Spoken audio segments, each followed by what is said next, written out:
Good evening from London. Counterworld panel reports as shoppers continue to be hit by rising costs. British shoppers once discovered that the beef lasagne they had been feeding their families contained no beef at all. It was horse. In some products, 100% horse meat, labelled, packaged and sold as beef. The scandal touched almost every major supermarket in the country. And then, after a few weeks of outrage, most people went back to buying the same meat from the same shelves. Nothing fundamental changed. The supply chains that allowed it are still operating.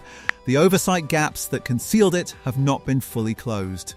And the question of what is actually in the meat you are buying this week is one that the supermarkets would rather you did not ask too loudly. We looked at EFSA hygiene data, campylobacter contamination records, antibiotic resistance reports, sourcing transparency commitments, and food safety enforcement actions. What we found is that not all British supermarkets treat the meat they sell or the people who buy it equally. 6 stores where the evidence gives serious cause for concern, 5 where the record is genuinely strong, all of it on public record. Let's go. Segment 1, the 6 to avoid. 1. Iceland. In June 2023, the Food Safety Authority of Ireland ordered Iceland to immediately withdraw all imported frozen food of animal origin from its Irish stores. Every piece of frozen meat, every frozen fish product, every frozen dairy item. The enforcement action followed an investigation finding that Iceland had been importing frozen food of animal origin into Ireland without completing the entry declarations and health certificates required by law. Customs officials at Dublin Port had already detained consignments. The FSI's CEO called them very serious breaches of food law and stated that in the absence of valid traceability documentation, they could not be fully confident of the safety of the imported products. No reports of illness were confirmed. But the reason no illness could be confidently linked to the products was precisely because the traceability documentation that would allow that link to be established did not exist. Iceland sells a significant proportion of its meat as frozen, budget-priced product, much of it imported.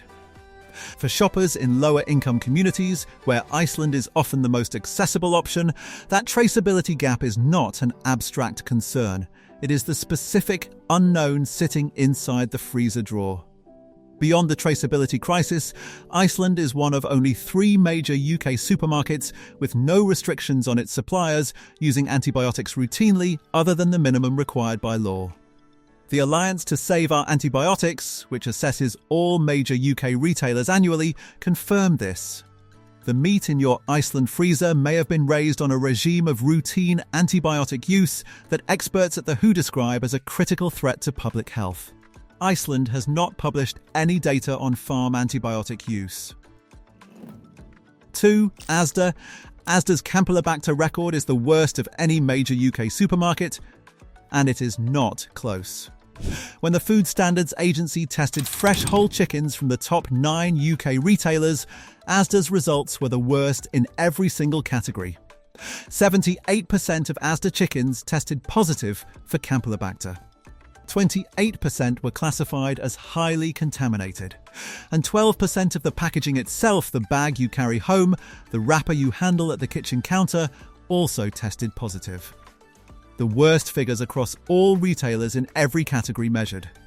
Campylobacter is the most common cause of bacterial food poisoning in Britain. The dose required to make a person ill can be as low as a few hundred cells. It causes severe cramps, bloody diarrhea, and vomiting that can last for weeks. In elderly people and young children, it can be fatal. Asda's packaging results are particularly significant. They mean the bacteria can be on your hands, your worktop, and other food before you have even opened the product. In 2023, Asda's campylobacter results at the highest contamination level were among the worst of any retailer, 3.6% in Q1 and 3.5% in Q2, compared to no contaminated chickens at the highest level in the final quarter of the previous year. A sharp deterioration. On antibiotics, Asda has no restrictions on routine use beyond the legal minimum. A 2025 investigation published by WikiLeaks found that pork products produced for Asda were among those found by government testing to contain antibiotic-resistant strains of Salmonella. The data came from Freedom of Information requests. Asda did not dispute the findings.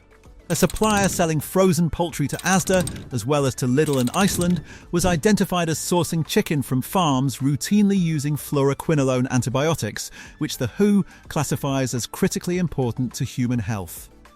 That same supplier's meat plants were identified as the main source of a UK salmonella outbreak that infected more than 400 people, with most bacteria resistant to the very antibiotics used to treat it. 3. Aldi. Aldi's position on this list is not primarily about drama. There is no single shocking incident. It is about transparency, or rather, the systematic absence of it. Aldi is one of only 3 UK supermarkets with no restrictions on routine antibiotic use by its suppliers. It has not published any data on farm antibiotic use. When Food Safety News requested Aldi's campylobacter contamination data, results that all major retailers are expected to publish as part of a long-running SAR transparency campaign, Aldi did not respond. Their public webpage for campylobacter data had not been updated. That silence is itself information. Every other major UK retailer publishes this data.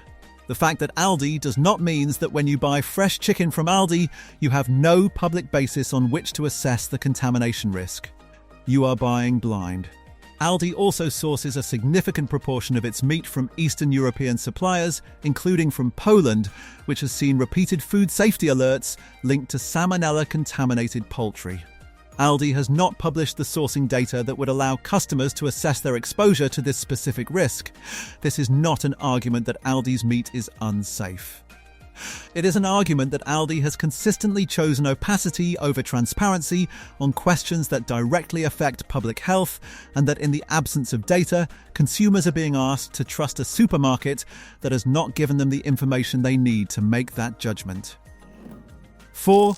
Morrisons. Morrisons' position requires nuance.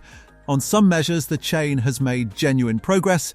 On others, it has quietly moved in the wrong direction while hoping nobody was watching. On antibiotic use, Morrisons has a partial ban restricting routine use in some species but not all. It has not historically applied restrictions to beef and lamb supply chains as comprehensively as to chicken and pork. The Alliance to Save Our Antibiotics has repeatedly highlighted this inconsistency.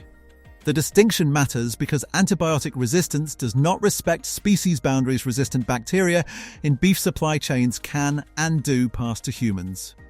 The more recent story is about sourcing.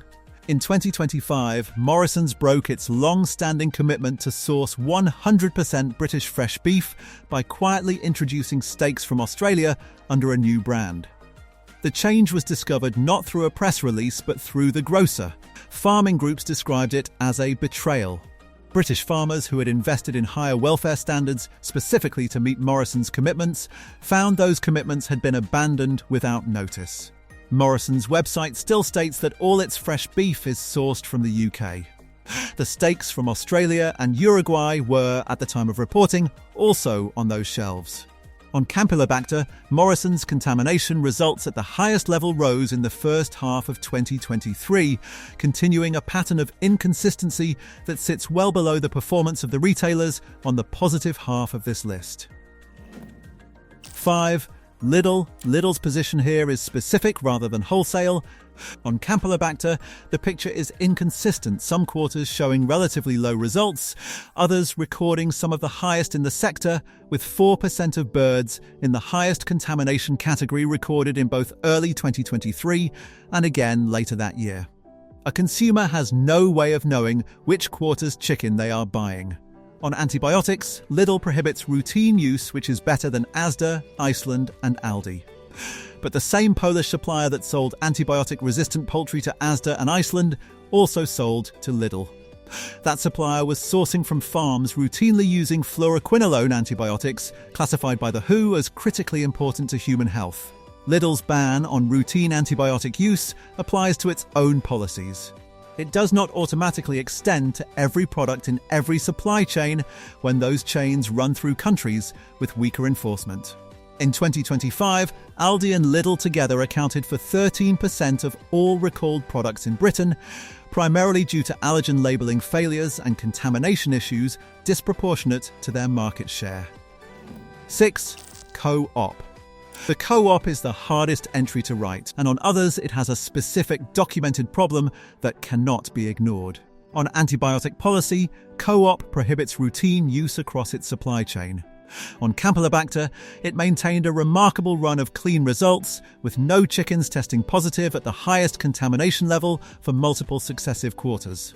But then came a sharp reversal. In successive quarters, co-op chickens began testing positive at the highest campylobacter level for the first time in years 3.5%, then 2.6%. The streak was broken.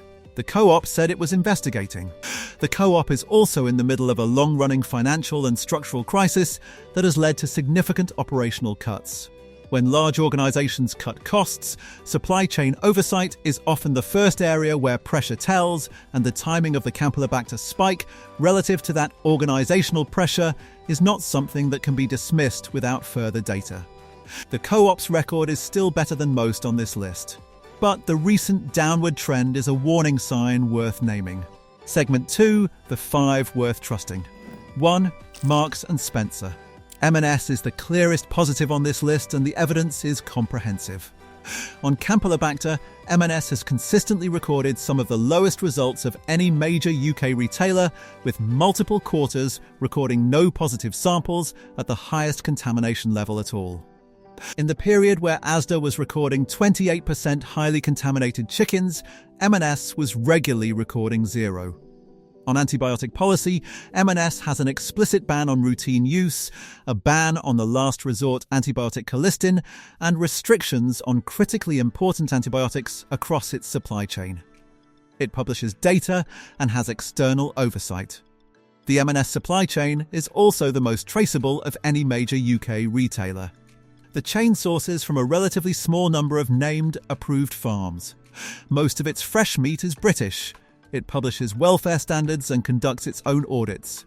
M&S meat costs more than the budget retailers on the first half of this list. But the price reflects genuine investment in the supply chain rather than marketing alone. 2. Waitrose. Waitrose's antibiotic policy is the most comprehensive of any retailer in Britain. The Alliance to Save Our Antibiotics rates it at the top of the sector. It prohibits routine antibiotic use, restricts critically important antibiotics, explicitly bans colistin across all supply chains, and collects and publishes data on farm antibiotic use. No other major UK retailer does all of these things.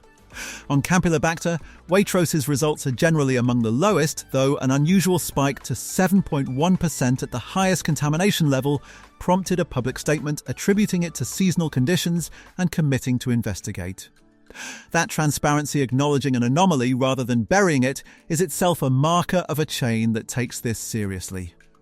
Waitrose sources predominantly from British farms, has long-term relationships with named producers, and publishes its farming standards.